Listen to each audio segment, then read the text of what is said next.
ఈవీఎంలు మొరాయింపులు లాంటి ఎన్నో ఉన్నప్పుడు కూడా ప్రజలు పెద్ద ఎత్తున ఓట్లేసి వాళ్ళ యొక్క రెస్పాన్సిబిలిటీ ఏంటో తెలియజేశారు. దీనికి విశాఖ జిల్లా ఓటర్ మహాశయులందరూ కూడా తెలుగుదేశం పార్టీ తరఫున మనస్ఫూర్తిగా అభినందనలు, ధన్యవాదాలు తెలియజేస్తా ఉన్నాం. మొత్తం జిల్లా అటు అర్బన్ కావచ్చు, గ్రామీణ ప్రాంతం కావచ్చు, ఏజెన్సీ ప్రాంతం కావచ్చు, మొత్తం 15 అసెంబ్లీ నియోజకవర్గాలు, ఒక ఫుల్ పార్లమెంటు, వైజాగ్ పార్లమెంట్లో 6 అసెంబ్లీ స్థానాలు, అలాగే అరకు పార్లమెంట్ 2 స్థానాలు, మొత్తం 15 స్థానాలకు సంబంధించి ఒకసారి పోలింగ్ సరళి కూడా చూస్తే మొత్తం 15 కాన్స్టిట్యూన్సీ వివరాల ప్రకారం ఒకటి భీమిలి 73.9%. ఇన్ని ఇబ్బందులు లేకపోతే లోటుపాట్లు ఉన్నప్పుడు కూడా పర్సంటేజ్ ఆఫ్ పోల్ చూస్తే బాగా వచ్చింది. Visakhapatnam east 64.73, Visakha south 61.15, Visakhapatnam north 62.85, Visakhapatnam west 58.19, Gajuwaka 65.33, Chodavaram 84.26, Madugula 83.54, Araku 70.45, Paderu 61.8, Anakapalli 77.54, Pendurthi 74.72, Yelamanchili 84.94, Payakaraopeta 81.74, Narsipatnam 82.33. అంటే గ్రామీణ ప్రాంతంలో కంపారిటివ్ కొంత ఎక్కువ పర్సంటేజ్ పోలినప్పటికీ అర్బన్లో కూడా లాస్ట్ టైం పోల్చుకుంటే పర్సంటేజ్ కొంత పెరిగింది. అయితే ఇక్కడ ప్రధానంగా ఏదైతే ఏర్పాట్లకు సంబంధించి కూడా ఒక మాట మీకు చెప్పాల్సిన అవసరం ఉంది. ఇది స్వయంగా ఎలక్షన్ కమిషనర్ ఎవరైతే మనకి ద్వివేది ఉన్నారో ఆయన స్వయంగా ఆయన ఒప్పుకున్నమాట, భద్రత ఇవ్వలేకపోయాం, అలాగే ఓట్లు గల్లంతు నిజమే, క్షమించండి. ఏదైతే ఎలక్షన్ కమిషనర్గా ఉన్నారో వాళ్ళు డైరెక్ట్గా ఒప్పుకున్న విషయాలు కూడా మనం ఈ సందర్భంగా గుర్తు చేసుకోవాల్సిన అవసరం ఉంది. ఇక్కడ నేను ఇది 5వ ఎలక్షన్ నాకు స్వయంగా. గతంలో పార్లమెంట్ సభ్యుడిగా చేశాను, 4వసారి ఎమ్మెల్యేగా పోటీ చేసిన అనుభవంతో ఎప్పుడు కూడా ప్రజలు ఇంత రెస్పాన్స్ నేను చూడలేదు. ఒక పాజిటివ్ ఓటు తోటి గవర్నమెంట్కి ఓటు వేయాలి, ప్రభుత్వం చేసిన కార్యక్రమాలకి మనం కృతజ్ఞత చూపించాలని చెప్పని ఒక స్పందన అయితే ఫస్ట్ టైం చూస్తామండి, పెద్ద ఎత్తున పాజిటివ్ ఓటు. ఎందుకంటే మార్నింగ్ 7 o'clockకి ఓటింగ్ స్టార్ట్ అయింది. దాదాపు 20 to 30% ఈవీఎంలు పనిచేయలేదు. కొన్ని సాయంత్రం 4 గంటల దాకా కూడా పనిచేయని ఈవీఎంలు ఉన్నాయి. కొన్ని అయితే 2 hours 3 hours అట్లా కూడా పనిచేయకుండా తర్వాత కొన్ని రీప్లేస్ చేశారు, కొన్ని రిపేర్లు చేశారు. మార్నింగ్ 7 o'clockకే పెద్ద ఎత్తున మహిళలు అయితే బారులు తీరి క్యూలో నిలబెట్టారు. ఒక 1 hour అట్లా వెయిట్ చేశారు, ఈవీఎం పని చేయకపోతే వెళ్ళిపోయారు. మళ్ళీ 11-11:30కి వచ్చి మళ్ళీ కొంతసేపు వెయిట్ చేశారు.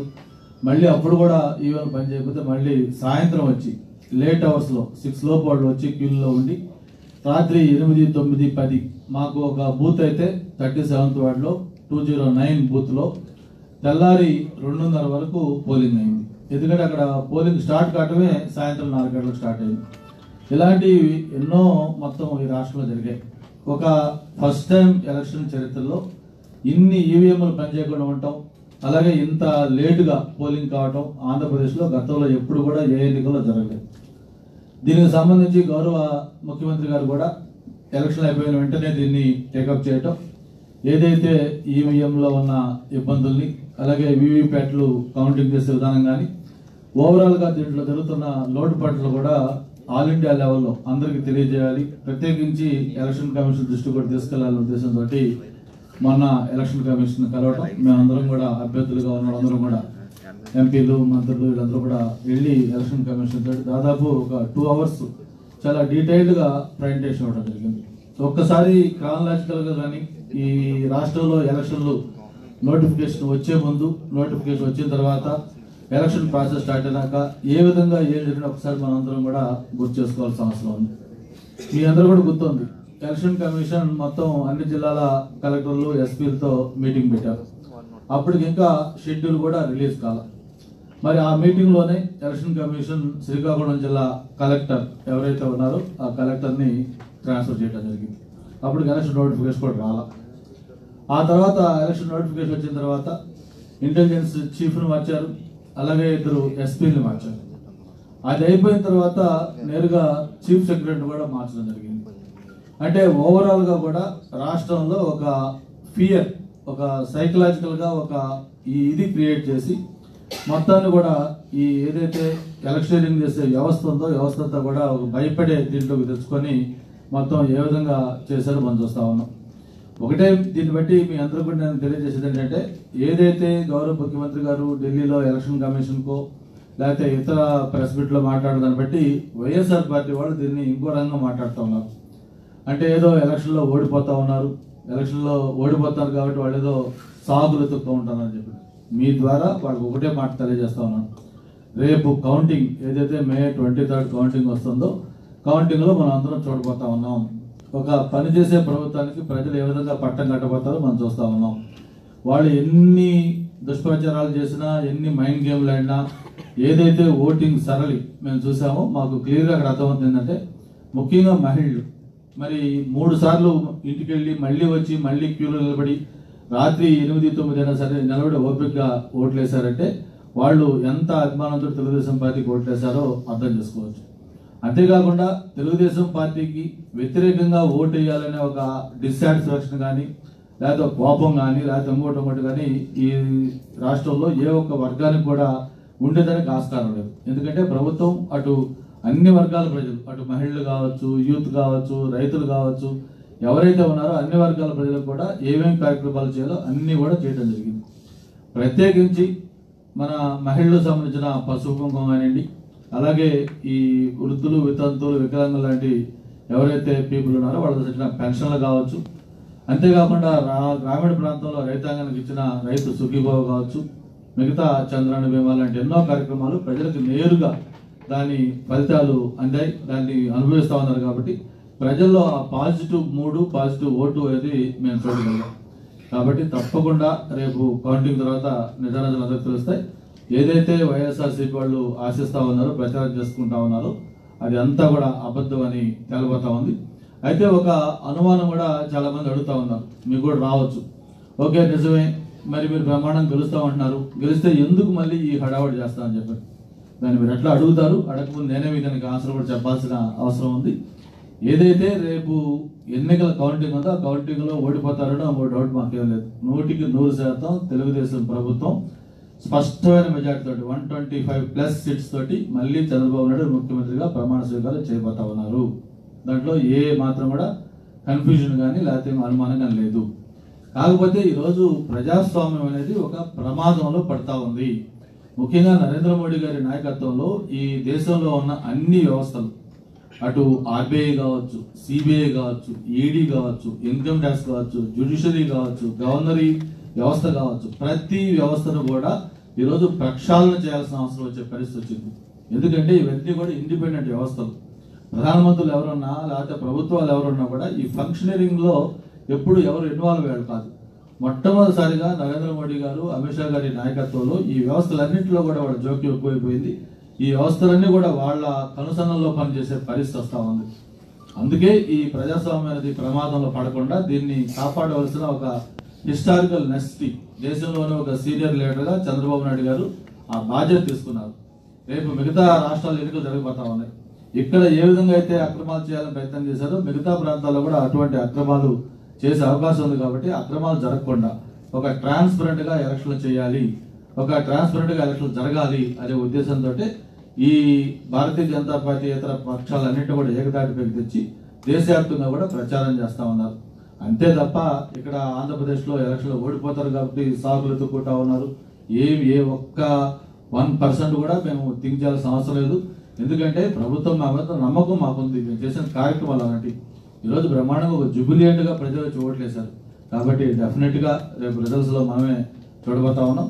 మరొక్కసారి ఈ ఎన్నికల నిర్వహణలో ప్రజలు చూపించిన విజ్ఞతకి వాళ్ళు పెద్ద ఎత్తున స్పందించి ఓట్లేసినందుకు కృతజ్ఞతలు తెలియజేసుకుంటూ, ఈసారి ఏర్పాట్లు అయితే మాత్రం చాలా అస్తవ్యస్తంగా, ఎందుకంటే చిన్న 10x10 రూమ్, అక్కడ 4 బూతులకు సంబంధించి పోలింగ్, మరి ఆ మిషన్లు, ఏజెంట్లు, ప్రిసైడింగ్ ఆఫీసర్లు, ఇతర అధికారులు మొత్తం ఎంట్రీ ఎగ్జిట్ కూడా ఒకే లైన్ పెట్టి చాలా చోట్ల చాలా ఇబ్బందులు క్రియేట్ చేశారు. సరైన వెంటిలేషన్ లేదు, సరైన గాలి లేదు, సరైన వస్తువులు లేవు, చివరికి మంచినీళ్ళు కూడా అందించిన ప్రాంతాలు ఉన్నాయి. ఏదైనా ఎండకి టెంట్ వేద్దామంటే టెంట్లు కూడా అలా చేయకుండా ఇబ్బందులు పెట్టారు.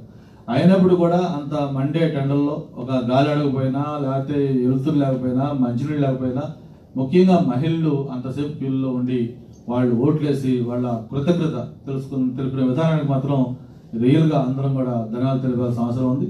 మరొకసారి వాళ్ళందరూ కూడా శిరస్సు వంచి నమస్కారాలు తెలియజేసుకుంటూ, వాళ్ళ ఏదైతే ఒక తీర్పు ఇచ్చారో ఆ తీర్పు మనం చూడబోతా ఉన్నాం. రేపు 23వ తారీఖు ఎన్నికల కౌంటింగ్లో తప్పకుండా మళ్ళీ మొన్నటి కంటే ఎక్కువ సీట్లు మెజారిటీతో తెలుగుదేశం పార్టీ ప్రభుత్వం అధికారం చేపట్టబోతుందని తెలియజేసుకుంటూ, ఎలక్షన్లకు సంబంధించి పార్టీ యంత్రాంగం కూడా బ్రహ్మాండంగా పనిచేసింది.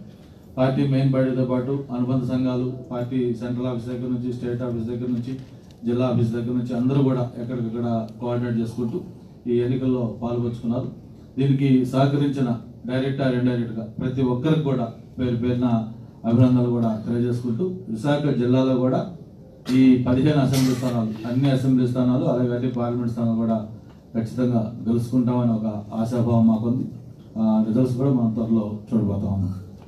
ఇప్పుడు మీరు చెప్పినట్టు అంత సుపరిపాలన కనుక ముఖ్యమంత్రి చంద్రబాబు నాయుడు అందిస్తే భారతదేశంలోనే ఎక్కడా లేని విధంగా చీఫ్ సెక్రటరీలు ఈ ముఖ్యమంత్రిని విమర్శించినట్టు భారతదేశంలో ఎవరు లేరు. అలాగే హైయెస్ట్ ఐఏఎస్లు ఈయన మీద, ఈయన నిర్వాకాన్ని ఇంత దారుణంగా విమర్శించి ఒక అవినీతి మచ్చలేని ఎల్వి సుబ్రహ్మణ్యం చీఫ్ సెక్రటరీ నిన్నటి వరకు ఆయన కింద పనిచేసినప్పుడు చాలా మంచివాడి, వాళ్ళ చీఫ్ సెక్రటరీ ఇప్పుడు దొంగ అని ముద్రేస్తున్నారు అని విమర్శిస్తున్నారు. దీనికి మీరు ఏ రకంగా సమాధానం చెప్తారు?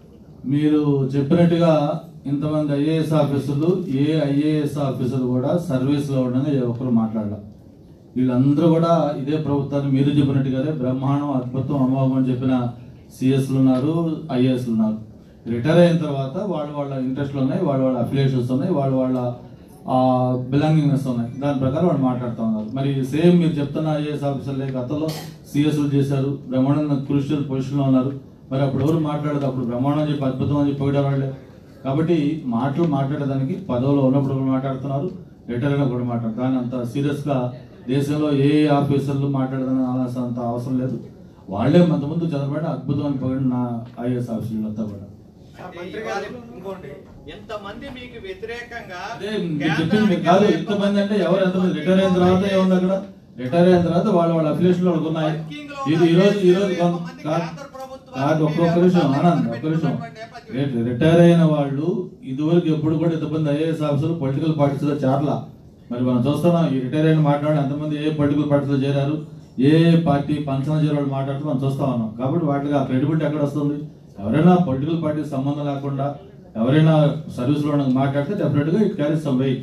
రిటైర్ అయిపోయిన తర్వాత మీరు వేరే పార్టీ చేసిన తర్వాత పార్టీలో మాట్లాడేదా ఉంది? ప్రజెంట్ వర్కింగ్ లో ఉన్న వాళ్ళు మమ్మల్ని కేంద్ర ప్రభుత్వ సర్వీసులకి ట్రాన్స్ఫర్ చేయండి అని 21 మంది ఒక మీరు చేసే పక్షపాత ద్వారా ఒక లేడీ ఐఏఎస్ కూడా భయపడి 21 మంది మీటింగ్ పెట్టుకుని కేంద్ర సర్వీసులకి పంపమని కోరడం నేపథ్యం కూడా ఉంది మీకు. మాకు ఇంకా మా దృష్టిగా రాలేదు, మరి ఏదైనా ఉంటే మాట్లాడతారు సార్. ఇంకోటి, ఇప్పుడు మొత్తం ఈసీ అనేది రాష్ట్ర ప్రభుత్వ యంత్రాంగంతోనే ఎన్నికలు జరిపిస్తుంది ఇక్కడ ఉన్న ఐఏఎస్ ఐపీఎస్. ఇప్పుడు కేవలం ఈసీకి మీరు ఎట్లాగా ఈ తప్పులకి కారణంగా చూపిస్తారు? రెండే కలెక్టర్లు వీళ్ళంతా. వన్స్ ఎలక్షన్ కమిషన్ అనేది నోటిఫికేషన్ వచ్చిన తర్వాత ఎలక్షన్ కమిషన్ చేతిలోకి వెళ్ళిపోతుంది. మొత్తం సిఎస్ని మార్చింది, లేకపోతే ఎస్పీని మార్చింది, ఇంటెలిజెన్స్ చీఫ్ డీజీని మార్చింది, కలెక్టర్లు మార్చింది గవర్నమెంట్ కాదు. ఒకసారి వాళ్ళు ఎప్పుడైతే ఎలక్షన్ కమిషన్ వాళ్ళ దీంట్లో తీసుకొని వాళ్ళ దీంట్లోకి వచ్చిన తర్వాత మొత్తం ఏర్పాటు దగ్గర నుంచి ఎవ్రీథింగ్ వాళ్ళకి స్టేట్ గవర్నమెంట్ అసిస్టెన్స్ ఇస్తుంది అంతే. ప్రతిదీ డిసిషన్ మేకింగ్ కానీ ఏర్పాట్లు కానీ ఎవ్రీథింగ్ కూడా ఎలక్షన్ కమిషన్ కన్సర్న్లో జరుగుతాయి. దానికి అందుకే అంటా ఉన్నాం, వాళ్ళు ముందే సైకలాజికల్గా ఒక సైకో ఫియర్ క్రియేట్ చేశారు. ఒక ఇంటెలిజెన్స్ చీఫ్ని మార్చారు, ఒక సిఎస్ని మార్చారు, ఒక ఎస్పీని ఇతరులు మార్చేశారు, ఒక కలెక్టర్లు మార్చేశారు. కామన్ ఎంప్లాయీస్ దగ్గర ఏం ఫీలింగ్ వస్తుంది, అరే బాబు మనం ఇంకా ఏం చేసి జరుగుతుంది, ఎలక్షన్ కమిషన్ చెప్పినట్టుగా నడుచుకోవాలి, పూర్తిగా ఒక ఫియర్ క్రియేట్ చేసి ఆ విధంగా వాళ్ళు దీంట్లో తీసుకున్నారు. అందుకే నేనేమంటానంటే ఇది ఎలక్షన్ జరగడం ఫస్ట్ టైం కాదు, గతంలో కూడా చాలా ఎలక్షన్ జరిగాయి. మీరు చూసారు స్వయంగా, నేనే కాదు మీరు కూడా మీడియా తిరిగారు కదా, ఎన్ని చోట్ల ఈవీఎంలు మొరాయించాయి. ఒక్క ఫస్ట్ టైం ఎందుకు ఇలా అయింది, ఈవీఎంలు పెట్టడం ఫస్ట్ టైం కాదు, ముందు పెట్టారు. ఎన్నిసార్లు ఎంతమంది ఇలా క్యూలకు వచ్చి వెళ్ళిపోయారు. పొద్దున 7 గంటలకు ఎంత క్యూలో మీరు చూసారు కదా. వాళ్ళు లేడీస్ అయితే పాపం 2 సార్లు వెళ్ళి 3ఓసారి వచ్చి రాత్రి 8, 9, 10 గంటలకు ఓటేసిన మనం చూసాం కదా. ఒక నా కాన్షియన్స్ అయితే రైల్వే న్యూ కాలనీ, అలాగే కొబ్బరి తోట, మొత్తం 4-5 ఏరియాలు అయితే తెల్లారి 3 గంటలు కూడా కొన్ని చోట్ల అయింది. అలాగే ఫెసిలిటీస్ కొన్ని నేను జిఎంసీ కమిషనర్ చెప్పే లాస్ట్ లో ఒక చోట అయితే ఆర్ఎన్పి దగ్గర ఒక చిన్న ఒకే ఎంట్రీ ఒకే ఎగ్జిట్ మొత్తం 2-3 వేల మంది క్యూలో ఉన్నారు. ఆ విధంగా చూసేదానిపై ఏంటో ఇది ఏర్పడలే అని చెప్తే మళ్ళీ పోయి గోడ కొట్టేసి ఇంకొక ఎంట్రీ ఇంకో ఎగ్జిట్ ఇవ్వాల్సి వచ్చింది. అంటే ఆ మాత్రం కూడా చేసుకుని కూడా చేశారంట అని చెప్పి. మీరు గతంలో 5 ఎన్నికలు చూశారు, గతంలో ఏదైనా ఎలాంటిది అయితే అప్పుడే అబ్జెక్షన్ రేజ్ చేసి ధర్నాలు చేయడం అలాంటిది. ఎన్నికలు అయ్యాక ఈ ఓటింగ్ మిషన్ల గురించి మాట్లాడటం అనేది మీరు ఏ రకంగా సమర్థిస్తారు? ఎన్నికలు అవటం కాదు, అవకముందు నుంచి కాదు ఎన్నికలు అవకముందు నుంచి ఈ ఈవీఎంల మీద గత 6 నెలలుగా దీని మీద పోరాటం జరుగుతూ ఉంది. ఎన్నికలు అవ్వకముందే కాదు, ఎన్నికలు అవ్వక ముందు కూడా మనం ఈ విషయం మీద చాలా సార్లు జరగడం జరిగింది. దీని మీద ఒక్క తెలుగుదేశం పార్టీ కాదు, దేశంలో అనేక పార్టీలు కూడా ఇప్పుడు ఒకటే ఈవీప్యాట్ లెక్కేది మీకు ఇబ్బంది ఏంటి, మేము ఒకటి అడుగుతున్నాం, ఓకే ఈవీఎం పెట్టండి, పెట్టి ఆ వీవీప్యాట్ లెక్కేయమన్నాం కదా, 50% ఆఫ్ వీవీప్యాట్స్ లెక్కేయమన్నాం, దానికి 6 రోజులు పడుతుంది అన్నారు. ఎందుకు 6 రోజులు పడుతుంది? గతంలో ఈవీఎం లేనప్పుడు మనకి మాన్యువల్ ఎలక్షన్స్ ఎన్ని రోజులు కౌంటింగ్ అయితే 1 రోజు కౌంటింగ్ మ్యాక్సిమం అయితే కౌంటింగ్ అయిపోయింది కదా. 6 రోజులు 50% ఆఫ్ వీవీప్యాట్ లెక్కేయాలంటే ఒక్కో దానికి 6 రోజులు పడుతుంది, 7 రోజులు పడుతుంది. వాడు అఫిడవిట్ ఏంటి మీరు అప్పుడే కౌంటర్ వేసుకొని సుప్రీంకోర్టు వేసాం, కౌంటర్ వేసాం, సుప్రీంకోర్టులో కౌంటర్ వేసి ఉంది, సుప్రీంకోర్టు అవుతా ఉంది, సుప్రీంకోర్టు వేసి ఉంది, కౌంటర్ వేసేది సుప్రీంకోర్టు ఆల్రెడీ కౌంటర్ వేసి ఉంది. ఈవీఎంలు పనిచేయకపోతే ఒక తెలుగుదేశంకే నష్టమని ఎందుకు అనుకుంటున్నారు? ఇప్పుడు ఈవీఎంలు కొన్ని మొరాయించాయి, కొన్ని పనిచేయలేదు అంటున్నారు. ఎందుకంటే ఇప్పుడు కాదు, ఈ రోజు దేశంలో మొట్టమొదటిసారిగా ఒక ప్రధానమంత్రి ఒక రూలింగ్ పార్టీ అధ్యక్షుడు వ్యవహరిస్తున్న తీరు చూసిన తర్వాత అందరూ డౌట్ వస్తా ఉంది. ఈరోజు ఈవీఎం అనేది దాన్ని ఏ విధంగా క్యాంపర్ చేయొచ్చు, లేకపోతే ఏ విధంగా మేనేజ్ చేయొచ్చు అనేది డెమాన్స్ట్రేట్ చూపిస్తా ఉన్నారు. ప్రైమ్ మినిస్టర్ లేకపోతే ఎలక్షన్ కమిషన్ నిష్పక్షపాతంగా ఉండి ట్రాన్స్పరెంట్ గా ఎలక్షన్ చేస్తారంటే ఎవరికి భయం అవసరం లేదు. ఇక్కడ ఈ రోజు నరేంద్ర మోడీ గారికి ఒక ప్రత్యేకమైన కోపం ఆంధ్రప్రదేశ్ పైన ఉంది, చంద్రబాబు నాయుడు గారి పైన ఉంది. కాబట్టి మళ్ళీ ముఖ్యమంత్రిగా రాకుండా ఉండాలంటే ఏం చేయాలి, కాబట్టి అటువంటి చేస్తారని ఒక ఇది ఉంది. కాబట్టి అందరూ కూడా భయపడతా ఉన్న విషయం అది. మిగతా వాళ్ళకి ఆ భయం లేదు. మిగతా వాళ్ళు ఎందుకంటే ఆల్రెడీ వాళ్ళ ఆలోచన రాజకీయాల్లో వాళ్ళ అండర్స్టాండింగ్ ఉన్నారు. వాళ్ళు అక్కడ ఈ రోజు ఫైట్ చేస్తుంది చంద్రబాబు నాయుడు గారు కాబట్టి, తెలుగుదేశం కాబట్టి తెలుగుదేశం పార్టీకి వరి ఉంటుంది. జగన్మోహన్ రెడ్డికి ఎందుకు ఉంటుంది? జగన్మోహన్ రెడ్డి గారు ఆయన బ్లెస్సింగ్స్ తోటి శుభ్రంగా హ్యాపీగా ఎలక్షన్ చేసుకుంటున్నాడు. అంత చేసినా కూడా ప్రజాపాలన మావైపోతుంది.